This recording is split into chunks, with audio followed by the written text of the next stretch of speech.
Alors, l'objet de la présente capsule, c'est d'expliquer ce qui prend la relève de la PCU pour ceux et celles qui n'ont pas droit à l'assurance emploi, pour, au premier chef, les travailleurs travailleuses autonomes. Puis ils sont nombreux, c'est des centaines de milliers de personnes, près d'1 million de personnes qui n'ont pas droit à l'assurance emploi, qui sont toujours paralysées, en arrêt de travail, sans contrat de travail autonome, etc. là. Alors, ce qui est mis en place à compter du 27 septembre 2020 et qui va avoir une durée de vie d'un an jusqu'en septembre 2021, c'est trois types de prestations. On l'appelle la prestation canadienne de relance économique. La première est celle de base, de 26 semaines, pour ceux et celles qui sont à la recherche d'un emploi ou d'un contrat de travail indépendant, 500 brut par semaine. Un autre, deuxième type de cette prestation-là est pour les gens maladie, 2 semaines, des gens qui sont affectés par, entre autres, des problèmes rattachés à la COVID. Et une troisième prestation de relance économique vise les proches aidants. Dans les trois cas de ces prestations-là, tout ça est administré par l'Agence du revenu du Canada. Donc, la personne qui était déjà inscrite à Revenu Canada avec la PCU a normalement déjà ouvert mon dossier avec l'Agence du revenu du Canada. Ça va. C'est un revenu qui se veut avant tout un revenu de protection pour les gens dans le cadre d'une crise sanitaire. Donc, si on regarde la première prestation, celle de relance économique de base, s'adresse avant tout à tous ceux et celles qui n'ont pas droit à l'assurance emploi. On pense principalement aux travailleurs et travailleuses autonomes. Cette prestation-là prend effet le 27 septembre 2020, a une durée de vie d'un an. Elle prévoit verser des prestations pendant 26 semaines à raison de 500 par semaine. On va devoir remplir à chaque 2 semaines une demande, une déclaration pour recevoir cette prestation-là, qui demeure administrée par l'Agence du revenu du Canada. Les critères d'admissibilité, alors bien sûr, résider au Canada, avoir 15 ans, avoir au moins 15 ans, avoir un numéro d'assurance sociale qui est valide. C'est d'avoir cessé de travailler pour des raisons ou empêché de travailler pour des raisons rattachées à la crise sanitaire ou avoir vu son temps de travail réduit de 50%. Ce qu'on appelle le sous-emploi. Mais donc, je suis passé de temps plein à temps partiel et je pourrais avoir droit à moins de 50% de mes tâches ou de mon revenu, je pourrais avoir droit à cette prestation canadienne de relance.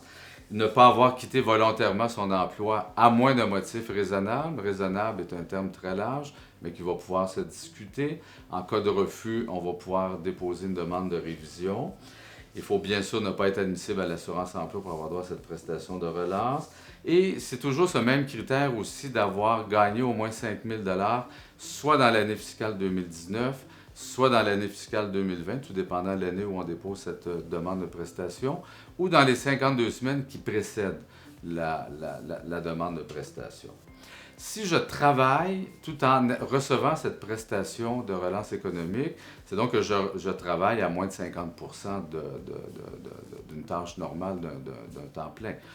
Et ce revenu ou ce gain de travail ne viendra pas affecter immédiatement la prestation. Je vais recevoir ma pleine prestation. C'est au rapport d'impôt de l'année suivante. C'est à ce moment-là que Revenu Canada va vérifier si je devrais effectuer des remboursements d'une partie de cette prestation-là. Grosso modo, ça fonctionne de la façon suivante. Ils ont fixé un plafond de 38 000 de revenus dans l'année fiscale. Si je dépasse ce plafond de 38 000 je devrais rembourser la moitié de ce qui dépasse jusqu'à concurrence des montants de prestations de relance économique que j'aurai reçus dans l'année fiscale qui est visée. Alors, c'est à peu près le fonctionnement de cette prestation-là qui demeure, pour ce qu'on en comprend, une prestation de soutien aux revenus qui est fondée sur la bonne foi aussi des gens. Alors, il y a un deuxième type de prestation de relance économique, c'est celui qui vise le congé maladie. C'est un congé maladie de 2 semaines, 500 par semaine, toujours administré par l'Agence du revenu du Canada. Il faut avoir connu un arrêt de travail, bien sûr, pour ces raisons de maladie, ou à tout le moins une réduction de temps de travail d'au moins 50%. Alors, ce congé maladie-là vise des gens qui sont, pour des raisons qui tournent autour de la COVID, des gens qui sont atteints de la COVID, potentiellement atteints, ou qu'une personne en position d'autorité leur indique d'aller en confinement. Ça peut être d'autres types de problèmes de santé qui rend la personne plus vulnérable, donc aux problèmes de COVID.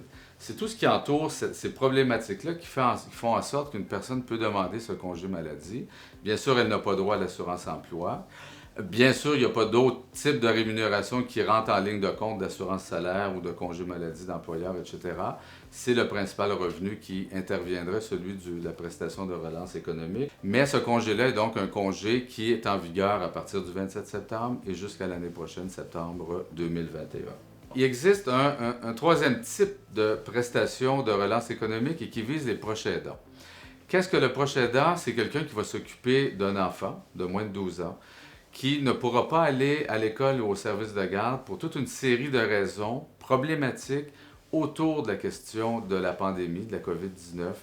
Le proche aidant, c'est aussi quelqu'un qui s'occupe de quelqu'un de sa famille, qui a une problématique de santé, qui est vulnérable à la COVID ou qui doit suivre des soins dans un établissement qui a changé son horaire, qui est fermé, etc.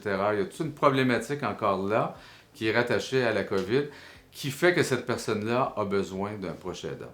La prestation canadienne de relance économique pour proche aidant vise une période de 26 semaines et qui va payer 500 $ par semaine. C'est quelqu'un donc qui a arrêté aussi de travailler pour prendre cette fonction de proche aidant ou qui a connu une réduction de temps de travail ou de ses contrats, encore là d'au moins 50%.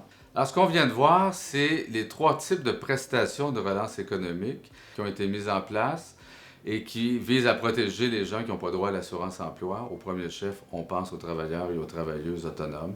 Alors, la période qu'on traverse actuellement, ce n'est pas une période facile, elle ne l'est pas pour personne. Et c'est ensemble, solidairement, qu'on va passer au travers.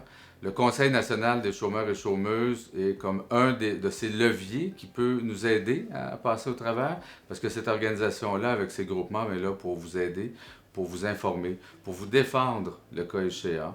Alors, c'est ensemble, solidairement, qu'on va passer au travers.